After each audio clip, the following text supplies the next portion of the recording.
We are now just 14 days away from the official release of Star Wars The Rise of Skywalker by writer and director J.J. Abrams and Chris Terrio, as well as creator George Lucas. This is Mike Zero. Make sure to subscribe if you are new to the channel for future Star Wars content.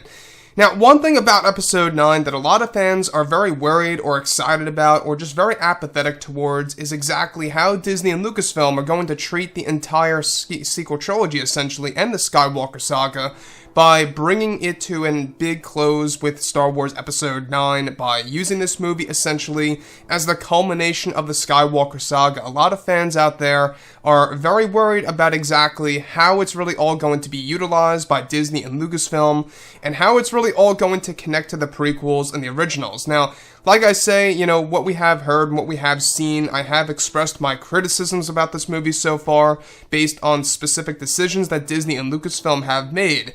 But this movie will have its moments where it's actually going to be quite intriguing. Now, this mostly has all to do with the Palpatine sequences, and what's really intriguing has all to do with the opening sequence of The Rise of Skywalker, where this all has to do with the opening scene of the film. Now, specifically, what's really intriguing about all of this is that shot descriptions consisting of a sequence where it's explained that Kylo Ren is said to land his TIE fighter on the dead world of Exegol, where he is said to be searching for a dark and sinister presence that he senses from across the galaxy. It's said that once Kylo Ren lands, he exits his TIE fighter and ignites his lightsaber and heads towards a large black cube-like structure that is hovering over the ground. It's explained that this structure is said to date back to the old Republic era, that Palpatine took over as his own personal hideout and base to control everything in the shadows from a distance. It's explained that also, as Kylo Ren approaches the base, a large lightning storm can be seen in the background as Kylo makes his way toward Palpatine's hideout. As Kylo gets closer to the entrance, it's noted that the place begins to get very dark and mysterious as he enters, where he begins to see a strange elevator or lift that is able to take him down to the very bottom of Palpatine's hideout and base. As Kylo enters the elevator, he begins to examine each floor passing as he makes his way down. This is actually where he eventually is able to see the moment in which Kylo Ren reaches the very bottom and begins to see small creatures walking around and taking care of these large tanks and/or barrels. It's explained that inside of these large tanks, Kylo Ren begins to see a Snoke clone, where Kylo becomes shocked. He then realizes that all of the countless tanks around him are full of Snoke clones that Palpatine was creating. As Kylo examines the tanks, he begins to hear a loud laughter in the background where Kylo Ren gets startled and ignites his lightsaber toward a hallway that leads to a room where Palpatine is seen on his deathbed, surrounded by his Sith loyalists that almost resemble Imperial shadow guards from the expanded universe. As Kylo slowly walks his way toward Palpatine, Kylo asks, "Who are you?" Palpatine states that he is Darth Sidious. However, Kylo Ren does not believe that and holds the saber to Palpatine's throat, and states that he is just a clone like Snoke then. This is where Palpatine begins to laugh at Kylo Ren to where his face slowly gets serious, stating that, "I am Snoke," which is said to bring a parallel to him saying, "I am the Senate." It's meant metaphorically speaking and not literally, and that Snoke was using Snoke as his own personal puppet to control the First Order remotely while he was building his new Sith Empire. This is where Palpatine orders Kylo Ren to find Rey and either turn her to the dark side or bring her before him, and that Palpatine lightly reveals to Kylo that she is his own granddaughter, which ties into the line of dialogue as to why Kylo says, "But I do," in response to Rey saying, people keep telling me they know me, but no one does. The sequence is explained to be very dark and gritty and shows a new appearance of Palpatine where he looks far different in design than how he does in the prequels and the originals, and holds a more creepy design in the movie. So let's go over a couple of parts about this. Now, in case you guys did not know, The Rise of Skywalker, just 2 weeks away. And a lot of fans are just very, a little worried about this movie because of what Disney and Lucasfilm have done with this film, when it came to all of the different rewrites, the reshoots, what scenes were deleted, what scenes were put to the wayside, etc., etc. So, one thing about The Rise of Skywalker that I think a lot of fans are going to be quite interesting about is that the fact that Palpatine is going to have a different design in this movie. Now, that is the one thing I will admit that worries me a little bit.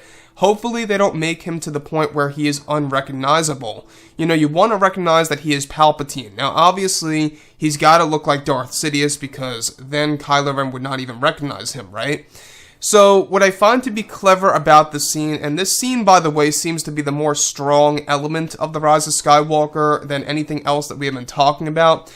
The opening scene is said to be all dark side oriented, which I think is a better route to go. The fact that it jumps right to Kylo Ren and jumps right to Palpatine is a very smart move than just, you know, kind of stringing the fans along, waiting for Palpatine throughout the first act of the movie. So this is a good move, but it's actually said to be quite a brief scene, which is the only catch. So basically Palpatine in this film, it's actually said that he only has 12 minutes of screen time, which really is a letdown, because originally he was going to have 25 minutes of screen time, in case you guys did not know, before all of the deleted scenes and before the adjustments by Disney and Lucasfilm, you name it. So this opening sequence is said to take place on the world of Exegol. Let's fill you guys in if you guys are just tuning in right now. Exegol is actually said to be a world over in the unknown regions, which, by the way, is a very dangerous part of the galaxy. It's got a lot of, you know, black holes and dead planets next to Force Nexus points, and this particular planet is next to the most powerful Force Nexus there is out of the entire galaxy, which is said to be exactly where the galaxy really started, and is actually said to serve as the origins of the dark side of the Force. So that's one thing to be excited about, is that we will be learning more about the dark side and learning more about Snoke, and I think the fact that they included this line of dialogue where Palpatine essentially says, "I am Snoke," and how it parallels "I am the Senate," I think that's yet another, you know, clever piece of dialogue. But I will say that the one thing that I don't like about this particular scene is exactly how it's going to be so brief. That's my only critique about this, is that it's actually said to be a brief scene. You know, no longer than 6 minutes long. It's going to be a very small scene for the very beginning of the movie. Kind of reminds me of what happened between The Last Jedi, between both Snoke and Kylo Ren in the throne room scene in the very beginning of the movie. It seems like it's going to be something like that, except a little bit longer, and that's Palpatine's sequence at the very beginning of the film, and then apparently he doesn't show up again until the third act of Episode 9, and that's Palpatine's screen time. The whole second act of the movie is all, you know, resistance focused and everything related to the second Death Star, basically, and of course the world of Kijimi and Pisana and stuff around those lines. So the thing is this, alright, the fact that Kylo Ren believes that, you know, at first Palpatine is just a clone like Snoke because he saw all the Snoke clones in these tanks. And the fact that Palpatine has to prove himself, you know, to Kylo Ren that he is indeed Darth Sidious because he is indeed Snoke. He was the one who was controlling Snoke. So when he says, "I am Snoke," it's metaphorical. He's not saying it in a literal sense like, "I am actually Snoke." Basically, he was behind Snoke. And that's a very interesting, you know, turn of events for The Rise of Skywalker. I would say that's probably the more strong twist in the movie, you know, apart from the other ones that they have actually chosen, where, you know, I think the fact that Rey is a Palpatine is just Disney and Lucasfilm's way of justifying her power. I'm not quite sure how that's going to work with fans, but we do know that a lot of her other powers in this movie are going to come from the Jedi books that she has been studying in between the events of episodes 8 and 9.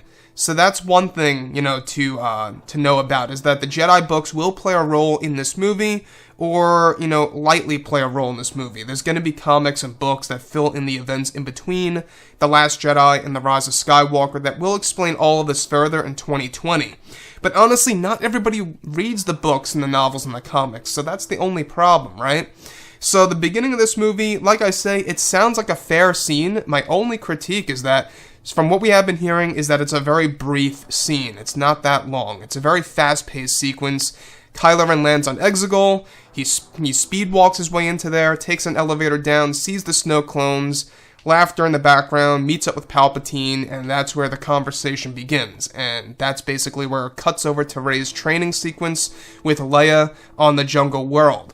So anyways, guys, drop a comment below. Let me know what you think about all this in the comments. And if you guys did enjoy the content for today, do make sure to drop a thumbs up on this video to support the channel. I thank you all so very much for the kind support, and I'll catch you guys next time.